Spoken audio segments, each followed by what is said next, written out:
When my son was younger, I made the decision to pull him out of public school and homeschool him. One of my favorite parts of that journey was turning learning into an adventure. Instead of reading about history and science from a textbook, we'd pack up the car and spend the day exploring places together. One of those field trips brought us to a small museum in Cocoa, Florida. Honestly, I didn't know much about it before we arrived. I figured it would be a nice educational stop for the day. I had no idea we were about to walk into one of the most important archaeological stories in North America. Most people know Florida's Space Coast for rockets and astronauts, but tucked away in a quiet little museum is a discovery that rewrote what we know about the earliest people to call North America home. It all started with a construction crew digging a neighborhood pond, and ended with one of the greatest archaeological discoveries ever made. The Brevard Museum of History and Natural Science isn't flashy. It's tucked away on a nature preserve in Cocoa and feels like one of those community museums you could easily overlook if you didn't know it was there. Walking through the exhibits, though, I quickly realized that this place had far more to offer than I expected. There were displays covering Florida's natural history, local pioneers, the Space Coast, Native American history, and Ice Age fossils. Then I looked up. Suspended overhead was an enormous prehistoric shark skeleton. I stood there for a minute just admiring the sheer size of it.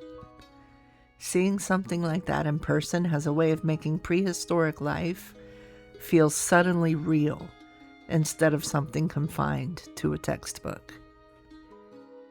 My son was getting a science lesson. I was having just as much fun as he was. But then we reached an exhibit that completely changed the visit.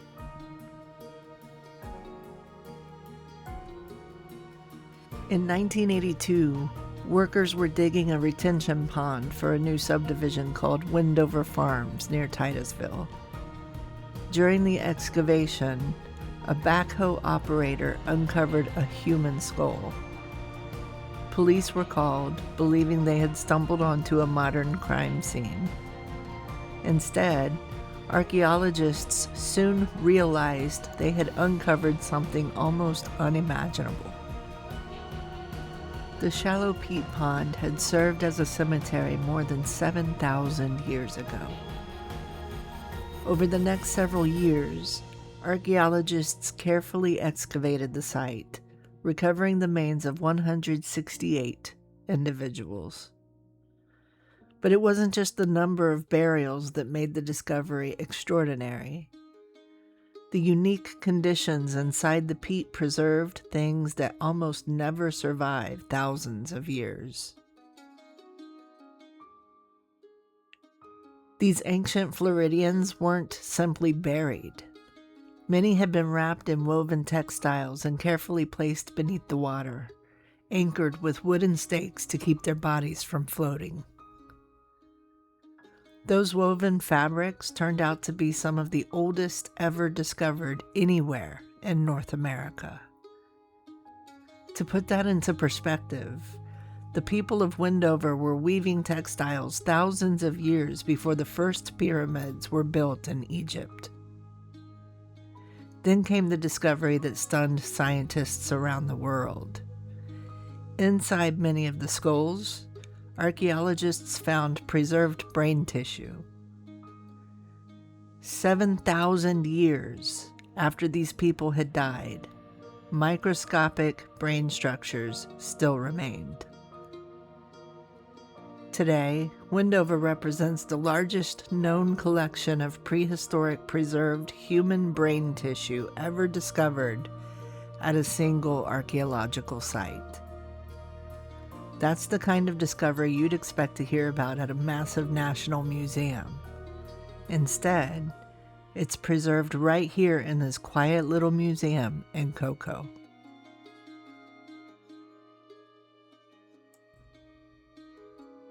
The Windover discovery didn't just reveal ancient remains, it revealed ancient lives.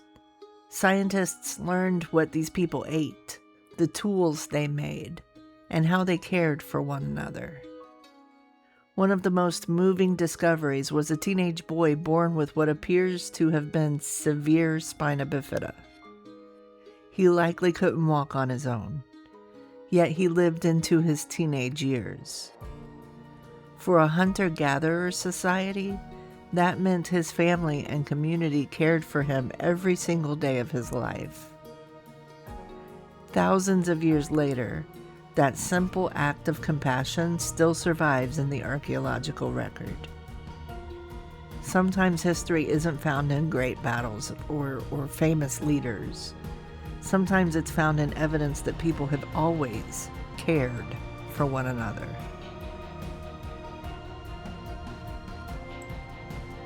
As incredible as the Windover exhibit was, something else happened during that visit that I didn't fully appreciate at the time. Before we left, I wandered into the museum gift shop. Instead of walking out with a souvenir, I walked out carrying 3 or 4 books about Florida history. Looking back now, I think that was the day I accidentally became a history nerd. Those books sent me down rabbit holes I never expected. One story led to another, one field trip became another, and somewhere along the way, those little homeschool adventures grew into something much bigger. Eventually, they became travel made personal. Funny enough, I thought I was taking my son on educational field trips. Turns out those trips were educating me too.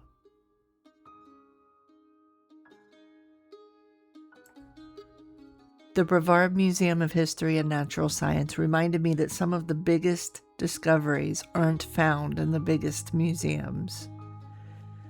Sometimes they're tucked away inside small community museums run by people who simply care about preserving local history. It's easy to drive right past places like this without ever realizing what's inside.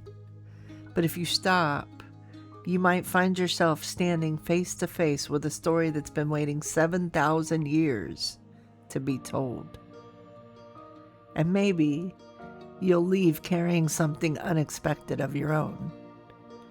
For me, it wasn't just a few history books. It was the beginning of a lifelong fascination with Florida's past. Have you ever visited a small museum that completely surprised you? I'd love to hear about it in the comments. And if you enjoy discovering the stories hidden in places most people overlook, subscribe and come explore with us. Because history isn't just found in famous landmarks. Sometimes it's hiding inside the places you almost drive right past.